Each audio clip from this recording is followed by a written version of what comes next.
77 years ago, on August 15, 1944, Anna Kowalska left her makeshift medical station in Warsaw's Śródmieście district to deliver critical supplies to civilians trapped in bombed-out buildings. She never returned. Her disappearance plunged her family into decades of anguish and left the Polish Red Cross community devastated. The uprising was raging, bullets flew through smoke-filled streets, and countless souls vanished without a trace. Police records from that chaotic period were incomplete, destroyed by war, leaving Anna's fate as one of thousands of unsolved mysteries. Her parents, Stanisław and Maria Kowalska, never stopped believing their daughter would somehow return home, fighting for answers that seemed lost forever in the rubble of history. Before we continue, subscribe and hit the notification bell. Here we reopen archived cases with respect and evidence. Anna had always been different from other young women in pre-war Warsaw. While her peers dreamed of marriage and domesticity, she pursued nursing training with fierce determination. Born in 1921 to a middle-class family in the Praga district, Anna displayed an early fascination with medicine and an unwavering desire to help others. Her father worked as a railway engineer, her mother as a seamstress, and they had saved every penny to afford their daughter's education at the Warsaw School of Nursing. When Germany invaded Poland in September 1939, Anna was just 18, yet she immediately volunteered with the Polish Red Cross. Her supervisor, Nurse Helena Nowak, later described her as fearless in the face of suffering, with hands that could comfort the dying and eyes that never lost their compassion, even when surrounded by horror. As the occupation tightened its grip on Warsaw, Anna's role evolved from basic medical assistance to dangerous missions delivering supplies to hidden families and resistance fighters. The Warsaw Uprising began on August 1, 1944, as Polish resistance forces attempted to liberate their city before Soviet troops arrived. Anna, now 23 and an experienced field medic, threw herself into the chaos with characteristic dedication. She worked 18-hour shifts, treating wounded civilians and fighters alike, sleeping only when exhaustion forced her to collapse on blood-stained floors. Her final documented mission came from Dr. Kazimierz Błoński, the Red Cross coordinator, who assigned Anna to deliver medical supplies and food to approximately 40 civilians hiding in the basement of a destroyed apartment building on Marszałkowska Street. The building had been hit by German artillery 3 days earlier, and the survivors were trapped without access to clean water or medical care. Multiple volunteers had attempted this dangerous journey, but German snipers and regular artillery bombardments made the route nearly impossible to navigate. Anna accepted the mission without hesitation. Witnesses later testified that she packed her medical bag with bandages, morphine, and whatever food rations were available, then kissed her colleague goodbye, promising to return before sunset. That was the last time anyone from the Red Cross saw Anna Kowalska alive. When she failed to return that evening, Dr. Błoński organized search parties, but the ongoing battle made systematic searching impossible. German forces were systematically destroying entire city blocks, and Polish fighters were engaged in desperate street-to-street combat. Anna's disappearance became just another tragedy in a city where death was commonplace and hope was a luxury few could afford. Her parents, who had already lost their home to bombing, spent weeks searching through morgues, hospitals, and refugee centers, showing Anna's photograph to anyone who would listen. But in a city where tens of thousands had died or disappeared, one missing Red Cross volunteer seemed like a single drop in an ocean of suffering. The Kowalska family's search for Anna became an obsession that would span decades, transforming from desperate hope into a sacred duty that passed from generation to generation. Stanisław Kowalski, Anna's father, survived the war but emerged as a broken man, his engineering skills useless in a world where his daughter's fate remained unknown. Maria, her mother, developed a ritual of setting an extra place at their small dinner table every evening, until her death in 1967, convinced that Anna would somehow walk through their door.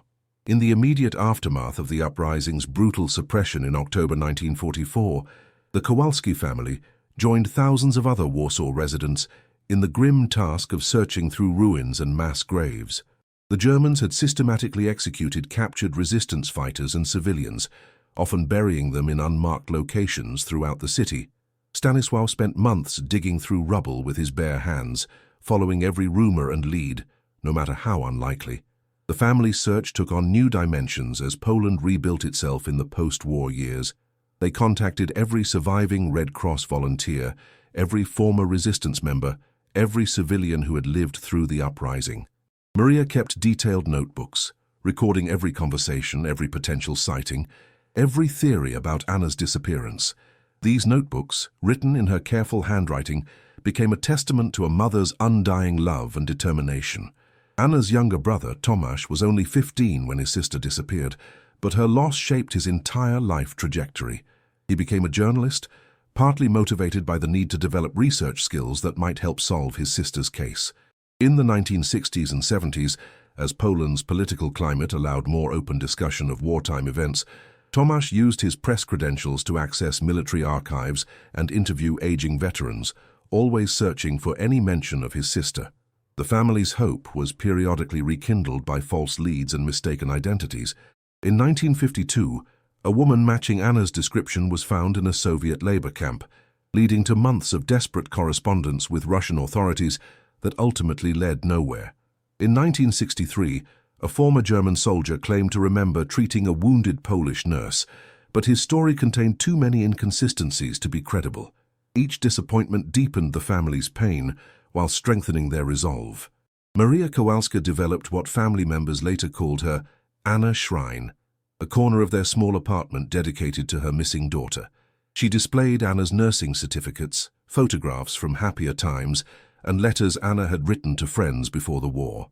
Every year on August 15th, the anniversary of Anna's disappearance, Maria would light candles and invite neighbors to share their own wartime memories, hoping someone might remember something new. The search became intergenerational when Tomasz married and had children of his own. His daughter Barbara grew up hearing stories about her missing aunt, and she inherited both the family's determination and access to new technologies that previous generations lacked. In the 1990s, as Poland opened its archives and digital databases became available, Barbara digitized all of her grandmother's research and began corresponding with historians and war researchers across Europe. By the early 2000s, the Kowalska family had contacted Holocaust museums, war memorial organizations, and genealogy research groups in 12 countries. They had Anna's case listed with the International Red Cross Missing Persons Registry, and Barbara had created one of Poland's first missing person websites dedicated to her aunt's case. The internet brought new possibilities, but also new frustrations as leads multiplied, but concrete answers remained elusive. The family's persistence attracted attention from documentary filmmakers and journalists interested in untold wartime stories. In 2014, on the 70th anniversary of the Warsaw Uprising, Barbara was interviewed for a television special about families still searching for missing relatives. Her emotional testimony, delivered while holding her grandmother's worn notebooks, moved thousands of viewers and generated dozens of new leads, though none proved fruitful. In March 2021, construction workers breaking ground for a new luxury hotel in Warsaw's rebuilt Śródmieście district made a discovery that would change everything the world thought it knew about one of World War II's most tragic chapters. Excavators hit an unusual obstruction 12 feet below street level, not the typical wartime rubble or unexploded ordnance that still plagued Warsaw construction projects, but something different, something that had been deliberately hidden. The construction foreman, Piotr Malinowski, initially thought they had uncovered another wartime bunker or air raid shelter. Warsaw's underground remained honeycombed with tunnels and hidden chambers from various periods of the city's turbulent history. However, as workers carefully cleared away decades of accumulated debris, they revealed something extraordinary, a perfectly preserved brick vault, sealed with precision that suggested desperate haste. Archaeological protocol required immediate notification of city authorities whenever wartime artifacts were discovered. Dr. Agnieszka Kowska, Warsaw's chief archaeological supervisor, arrived within hours, bringing equipment and expertise needed to safely access whatever lay hidden beneath the street. The vault's construction suggested it had been built hastily, but with considerable care. Someone had wanted its contents to survive whatever catastrophe was approaching. The sealed chamber measured roughly 8 feet by 6 feet, with walls thick enough to withstand tremendous pressure from above. More intriguingly, the entrance had been sealed from the inside, suggesting someone had been trapped within or had made a deliberate choice to remain hidden. Dr. Kauska's team proceeded with extreme caution, aware that they might be disturbing a grave site or uncovering unexploded wartime materials. When the vault was finally opened, investigators found no human remains, no weapons, no gold or valuables that desperate people sometimes hid from occupying forces.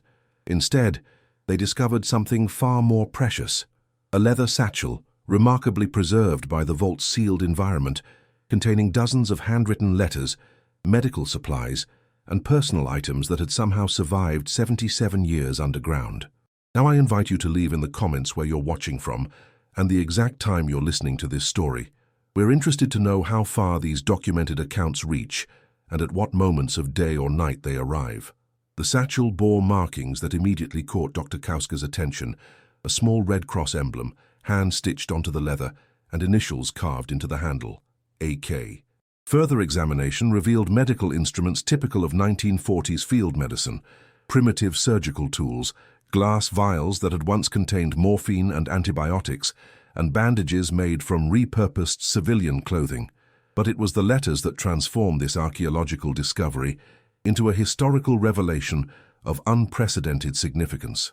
Written in Polish on whatever paper was available, torn book pages, the backs of German propaganda leaflets, even pieces of wallpaper, these documents provided an intimate, day-by-day account of life during Warsaw's final, desperate struggle for freedom. The handwriting was unmistakably feminine, written in the careful script taught in Polish schools of the 1930s. Each letter was dated, some including precise times, creating a chronological record that historians would later describe as the most detailed civilian account of the Uprising's final weeks ever discovered. The author had written not just about her own experiences, but about the dozens of people she had encountered, treated, and tried to save.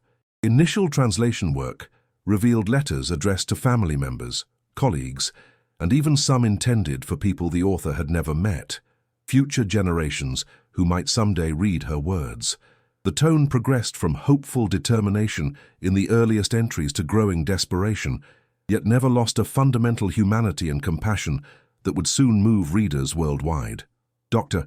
Kauska immediately contacted the Institute of National Remembrance, Poland's institution responsible for investigating wartime crimes and preserving historical records.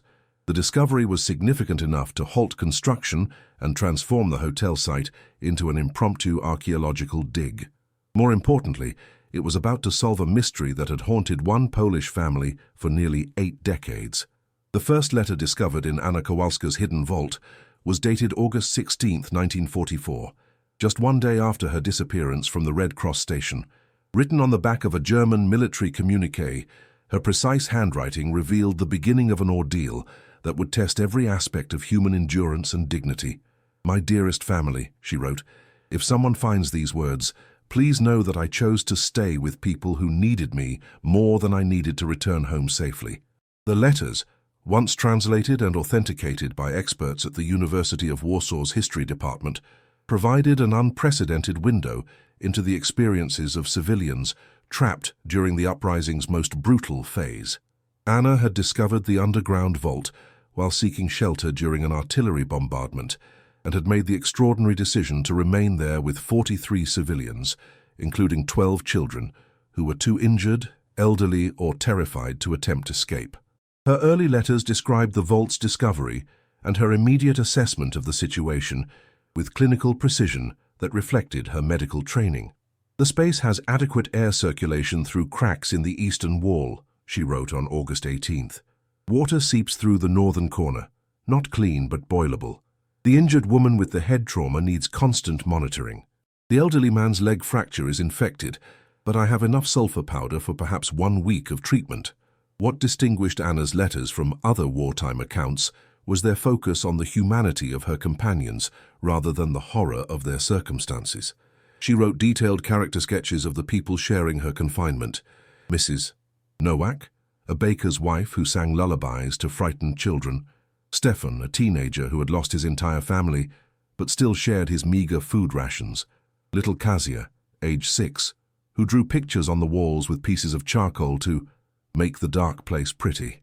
As days turned to weeks, Anna's letters documented the gradual transformation of a group of strangers into a surrogate family bound by shared suffering and mutual dependence. She described organizing daily routines, rationing their limited supplies, and maintaining morale through storytelling and quiet conversation. Her medical supplies, intended for a single emergency mission, were stretched to treat everything from infected wounds to malnutrition symptoms. The letters revealed Anna's growing awareness that their situation was becoming permanent rather than temporary.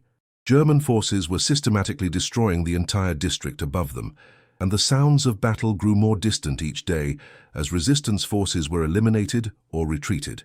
"I understand now that we may never leave this place," she wrote on September 3rd.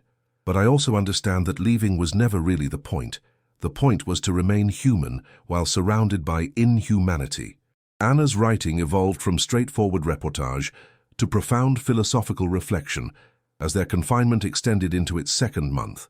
She wrote about the nature of courage, discovering that it wasn't the absence of fear, but the decision to continue caring for others despite overwhelming terror. Her letters described holding dying elderly people in her arms, helping deliver a baby in absolute darkness, and teaching children to find hope in circumstances where hope seemed impossible. The most heartbreaking letters were those addressed to family members Anna clearly expected never to see again. She wrote to her parents with gratitude for the values they had instilled in her, to her brother with advice for living a meaningful life, and to her nursing colleagues with detailed instructions for treating various medical conditions she had encountered during their confinement. One letter, dated October 1st, described the death of Mrs. Nowak, the baker's wife, who had become a maternal figure to the trapped civilians. "She died singing," Anna wrote. "Even with her last breath, she was thinking of the children's fear rather than her own pain. I hope when my time comes, I can be half as brave as she was in that final moment." The letters documented not just physical deterioration, but spiritual resilience that seemed to strengthen as their bodies weakened. Anna wrote about finding beauty in unexpected places, the way candlelight reflected off wet walls, the sound of children's laughter echoing through their underground prison, the warmth of human connection that somehow flourished in the coldest, darkest circumstances imaginable. The letters from Anna Kowalska's final weeks revealed a young woman who had transcended her own mortality to become something approaching sainthood in the eyes of those who depended on her. By October 1944, their underground vault had become both sanctuary and tomb, as the sounds of battle above them faded into an ominous silence that suggested Warsaw's resistance had been crushed. Anna's handwriting in these later letters showed the physical toll of their confinement. The script became smaller and more cramped as paper grew scarce, and some words showed the slight tremor of malnutrition and exhaustion. Yet the content revealed a spirit that seemed to grow stronger as her body weakened, focusing entirely on the welfare of the 26 survivors who remained in their underground prison. "Today marks our 60th day below ground," she wrote on October 15th. "Little Kasia asked me if the sun still exists or if the war ate it up. I told her the sun is just sleeping, waiting for children like her to wake it up with their laughter. She believed me, and for a moment I believed myself."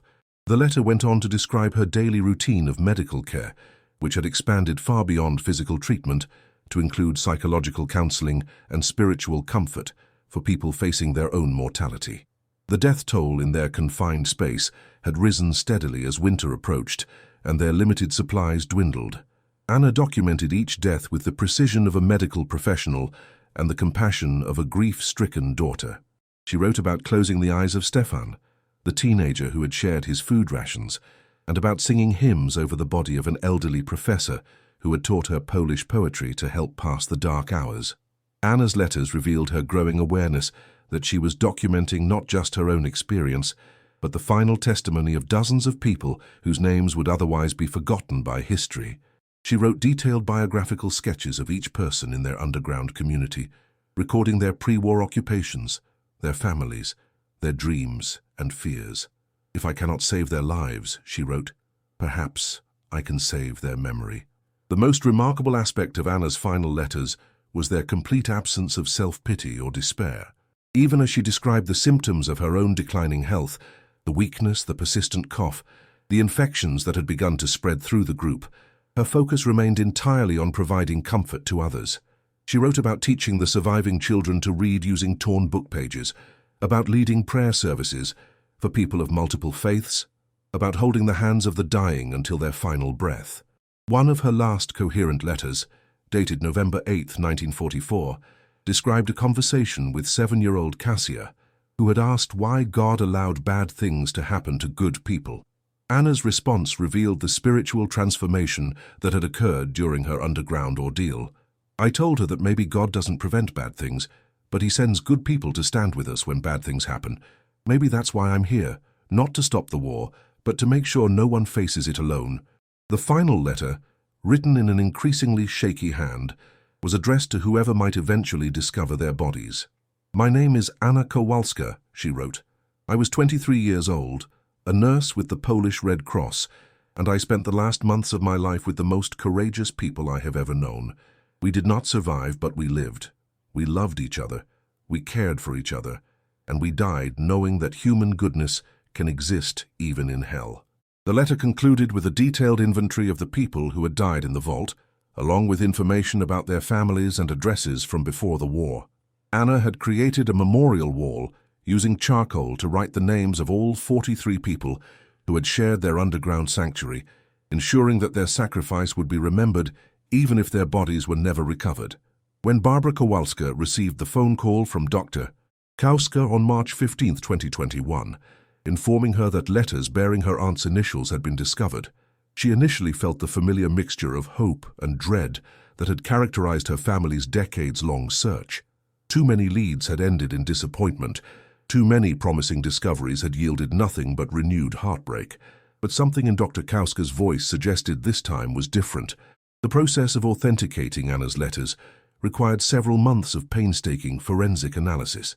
Handwriting experts compared the vault documents with Anna's nursing school records, still preserved in Warsaw's educational archives. Paper and ink analysis confirmed that the materials dated to the 1940s, while the progression of handwriting deterioration suggested letters written over an extended period under conditions of extreme stress. More compelling than any forensic evidence was the content itself. Anna's letters contained details about her nursing training, her family members, and her Red Cross colleagues that only she could have known. She referenced conversations with her parents that Barbara recognized from her grandmother's stories, and she described her childhood home in Praga with precision that could only come from personal memory. The global impact of Anna's discovery began even before the letters were fully translated. News of the vault's discovery spread through social media and international press, capturing public imagination in ways that traditional historical discoveries rarely achieved. The story contained elements that resonated across cultures: a young woman's sacrifice, a family's undying love, and the power of written words to transcend time and death. Translation teams worked around the clock to render Anna's Polish writings into multiple languages. The University of Warsaw partnered with institutions in 12 countries to ensure accurate translations that preserved both the content and emotional impact of her words. Publishers in New York, London, Paris, and Moscow immediately expressed interest in releasing complete collections of the letters. If this case has already captured your attention, please leave a like. This helps Anna Kowalska's story reach more people. The letters' publication in book form became a global phenomenon that surprised even experienced publishers. The Vault Letters, Anna Kowalska's Testament, reached bestseller lists in 47 countries within 6 months of publication. More importantly, Anna's words sparked conversations about wartime sacrifice, human resilience, and the responsibility of later generations to remember those who had given everything for others. Educational institutions worldwide incorporated Anna's letters into their curricula as primary source material for studying World War II from a civilian perspective. The University of Southern California's Shoah Foundation added Anna's complete correspondence to their digital archive, ensuring her testimony would remain accessible to researchers and students indefinitely. The emotional impact of Anna's words extended far beyond academic circles. Readers wrote thousands of letters to publishers, describing how Anna's courage had inspired them to overcome personal challenges, care for aging relatives, or volunteer for humanitarian causes. Her story resonated particularly strongly with healthcare workers, many of whom recognized her dedication and sacrifice as reflecting their own professional values. Anna's letters also prompted a broader reconsideration of how wartime stories are told and remembered. Her focus on individual dignity and human connection, rather than military strategy or political ideology, offered a different lens through which to understand one of history's most devastating conflicts. Historians noted that Anna's perspective filled crucial gaps in the historical record, providing insights into civilian experience that official documents could never capture. The discovery triggered renewed interest in other missing persons cases from the Warsaw Uprising. The Institute of National Remembrance received hundreds of inquiries from families who had spent decades searching for their own lost relatives. Archaeological teams began systematic exploration of other underground spaces in Warsaw, hoping to find additional caches of personal documents or artifacts. Perhaps most significantly, Anna's letters became a catalyst for international dialogue about the responsibility of current generations to honor wartime sacrifices. Her words seemed to speak directly to contemporary readers, offering both comfort and challenge in their demonstration of how ordinary people could maintain their humanity under the most extraordinary circumstances. For 77 years, the Kowalska family had lived with a wound that never healed, the absence of their beloved Anna, and the terrible uncertainty about her fate. When Barbara Kowalska first held the leather satchel containing her aunt's letters, she experienced something she had never expected to feel, not just grief, but gratitude. After decades of speculation and false hope, they finally knew the truth about Anna's final months. The process of reading Anna's complete correspondence proved both devastating and healing for the surviving Kowalska family members. Barbara, now in her 50s and a grandmother herself, found herself understanding her aunt in ways that transcended their generational separation. Anna's letters revealed a depth of character and spiritual strength that transformed her from a family legend into a real person whose courage could serve as inspiration rather than simply a source of perpetual mourning.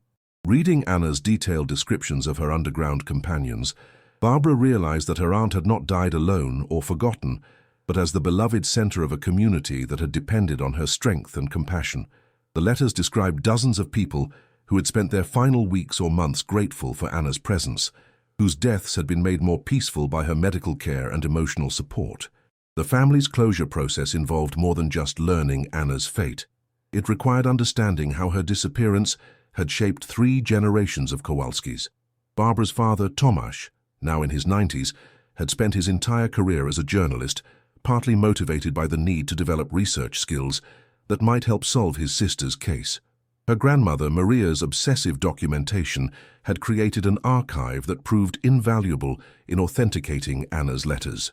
Anna's letters also provided closure for the broader Red Cross community that had mourned her loss for decades.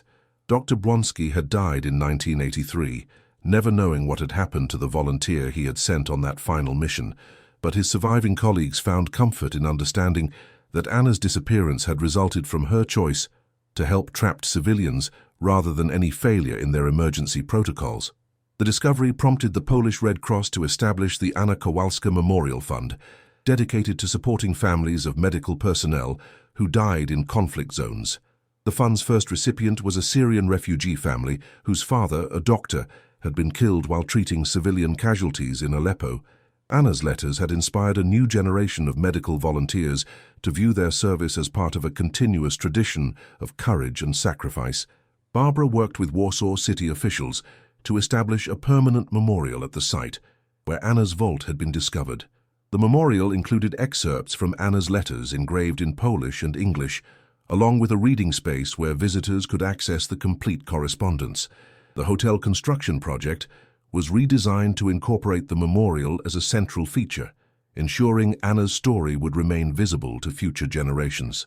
The family's healing process also involved connecting with other families who had experienced similar losses during the Warsaw Uprising. Barbara organized annual gatherings where relatives of missing persons could share stories and support each other's ongoing grief.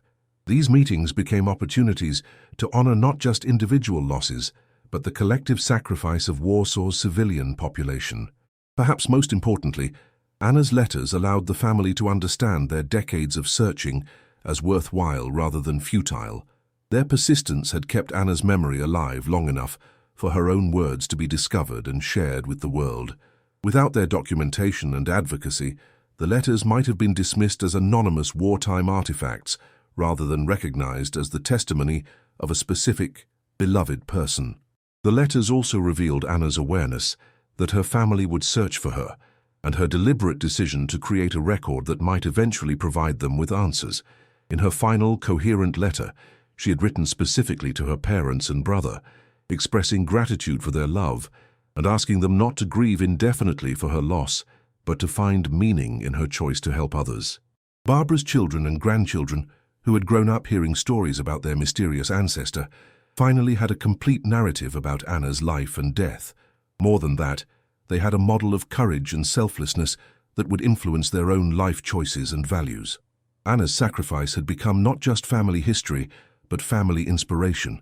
The worldwide response to Anna Kowalska's letters exceeded every expectation of historians, publishers, and humanitarian organizations. Within 18 months of their discovery, Anna's testimony had been translated into 42 languages and had sparked international conversations about wartime courage, medical ethics, and the power of individual conscience to illuminate broader historical truths. The Vatican issued a rare statement acknowledging Anna's letters as an example of profound Christian witness and announced the beginning of preliminary investigations into her potential beatification.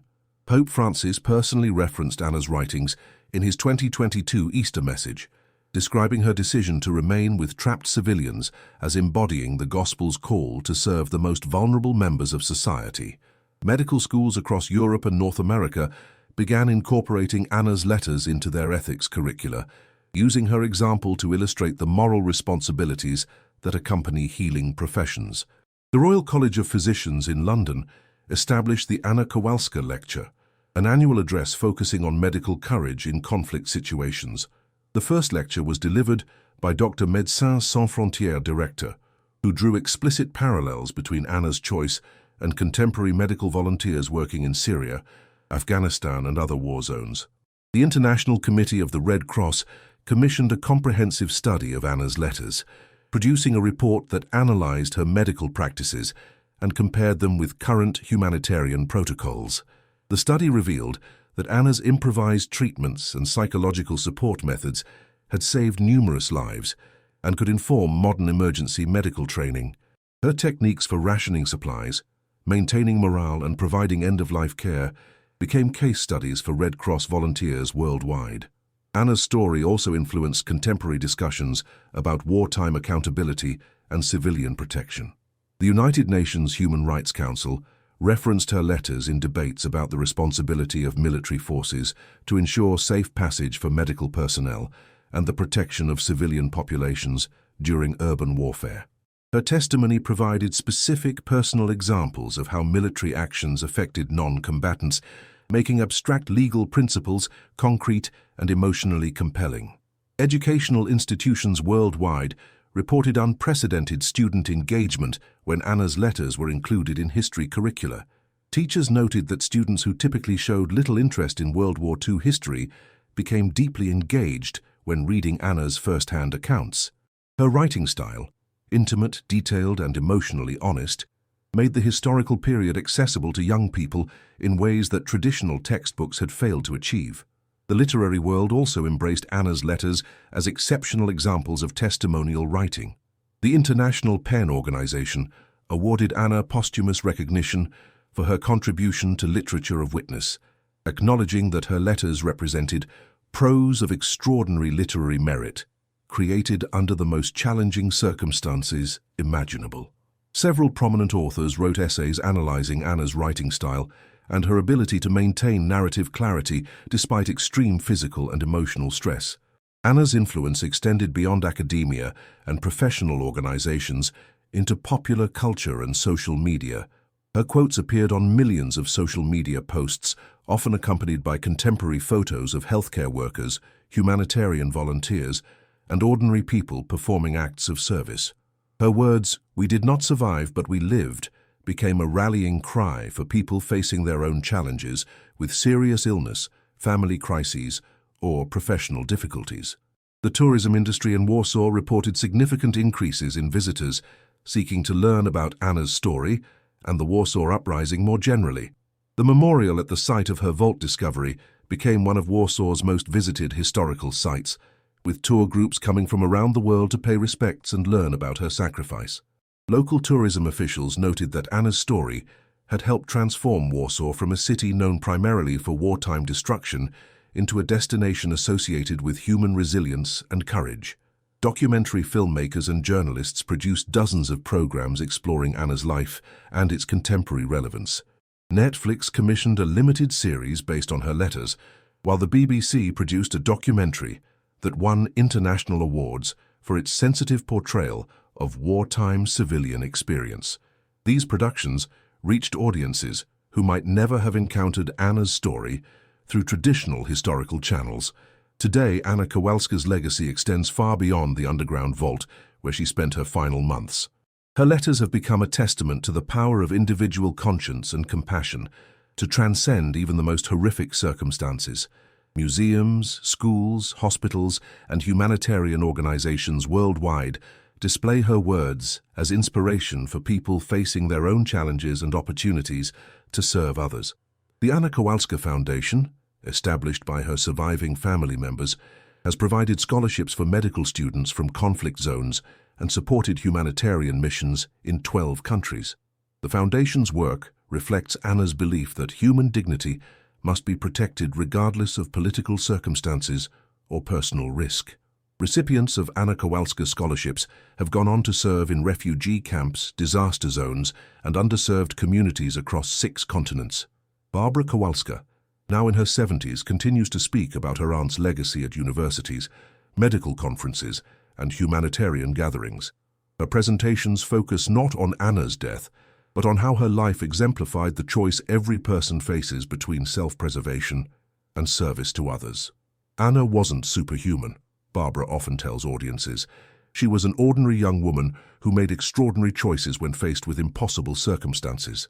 The vault site in Warsaw has become a pilgrimage destination for healthcare workers, with nurses and doctors from around the world leaving flowers and personal notes expressing gratitude for Anna's example. The memorial includes a reading room where visitors can access Anna's complete correspondence, along with historical context about the Warsaw Uprising and contemporary humanitarian crises. Many visitors report that reading Anna's letters influenced their own career decisions or volunteer commitments. Anna's letters continue to provide comfort and inspiration to families dealing with missing loved ones in contemporary conflicts. The International Committee of the Red Cross reports that Anna's testimony has helped families in Syria, Ukraine, and other war zones understand that their missing relatives may have spent their final days helping others, even if their specific fate remains unknown. Her example has transformed how many families conceptualize loss and meaning in the context of wartime sacrifice. Medical institutions have established the Anna Kowalska standards for humanitarian medical care, protocols that emphasize psychological support alongside physical treatment and the importance of maintaining hope even in seemingly hopeless situations. These standards have been adopted by emergency medical services in over 30 countries and have influenced how medical personnel are trained to work in disaster and conflict situations. The Polish government declared August 15th, the anniversary of Anna's final mission, as National Medical Volunteer Day, honoring healthcare workers who serve in dangerous conditions. The day includes ceremonies at hospitals nationwide and special recognition for medical personnel working in conflict zones or emergency situations. Anna's letters are read aloud during these ceremonies, connecting contemporary medical courage with her wartime sacrifice. Anna's influence on literature and artistic expression has grown steadily since her letters' publication. Poets, composers, and visual artists have created works inspired by her testimony, exploring themes of sacrifice, hope, and human connection under extreme duress. The Warsaw Philharmonic commissioned a symphony based on excerpts from her letters, with the premiere performance attended by healthcare workers from across Europe. Educational research has demonstrated that students who study Anna's letters show increased empathy, greater interest in humanitarian careers, and improved understanding of moral decision-making under pressure. Several universities have established Anna Kowalska Centers for Ethics and Humanitarian Studies. Using her example, as a foundation for exploring contemporary moral challenges in medicine, journalism, and public service. The digital preservation of Anna's complete correspondence ensures that future generations will have access to her testimony, regardless of political changes or institutional failures. The letters have been stored in multiple digital archives, translated into dozens of languages, and made freely available through educational platforms worldwide. This accessibility has allowed her story to reach communities and cultures far removed from the European wartime experience. Perhaps most significantly, Anna's letters have demonstrated that individual acts of courage and compassion can echo across decades, inspiring people who never knew the original actor, but who recognize the universal values her life embodied. Her choice to remain with trapped civilians, to comfort the dying, and to document their stories has created ripple effects that continue to influence how people understand their own responsibilities to help others. Barbara Kowalska often reflects that her aunt's greatest achievement was not her medical skill or even her ultimate sacrifice, but her ability to see the humanity in every person she encountered, regardless of their circumstances. Anna taught us, Barbara says, that we become most fully human, not when we save ourselves, but when we choose to stay with others who need us, even when staying is dangerous. The ongoing discovery of Anna's letters serves as a reminder that history's most important lessons often come not from political leaders or military commanders, but from ordinary individuals who made extraordinary moral choices when faced with impossible circumstances.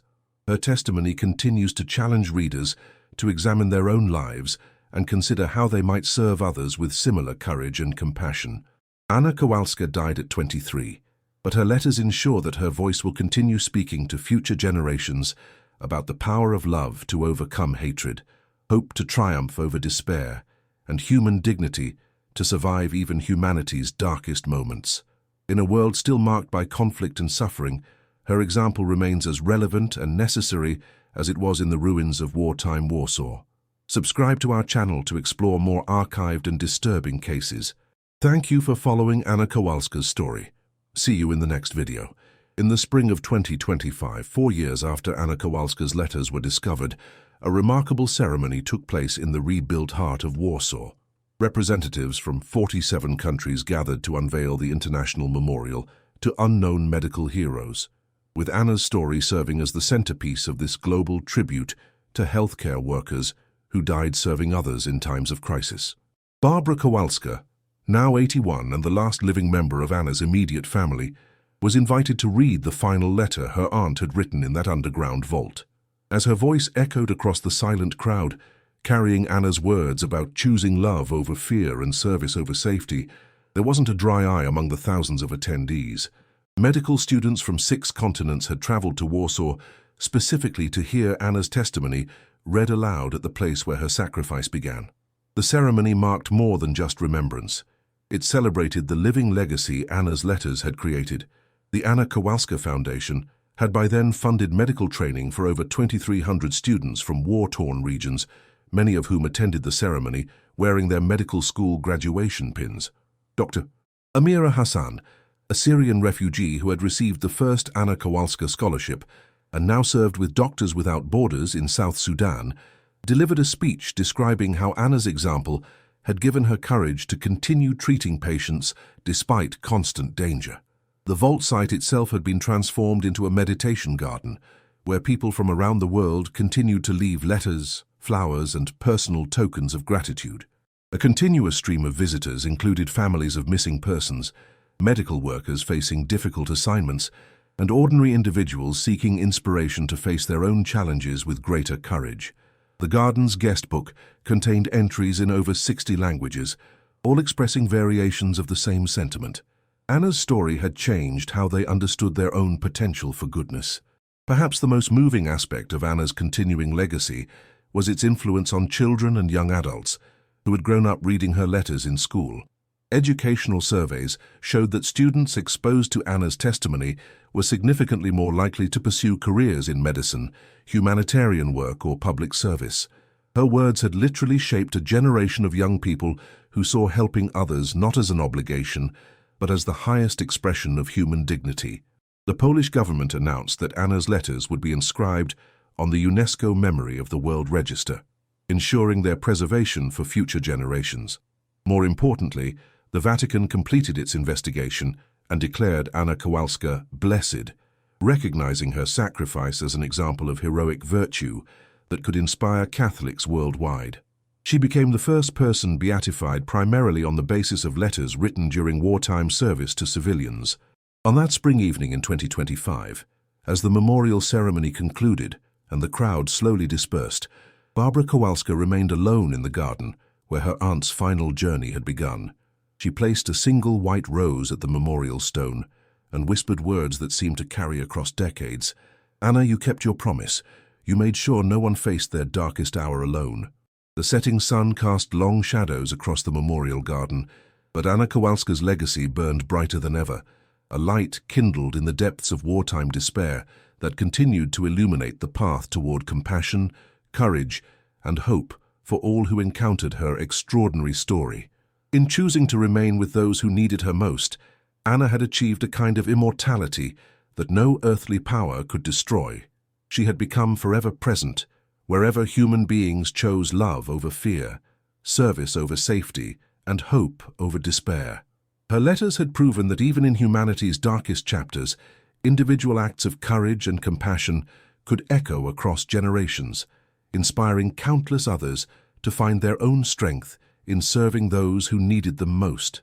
Anna Kowalska had died at 23, but her voice would continue speaking to the world for as long as people needed reminding that ordinary individuals could make extraordinary differences through simple acts of love and sacrifice.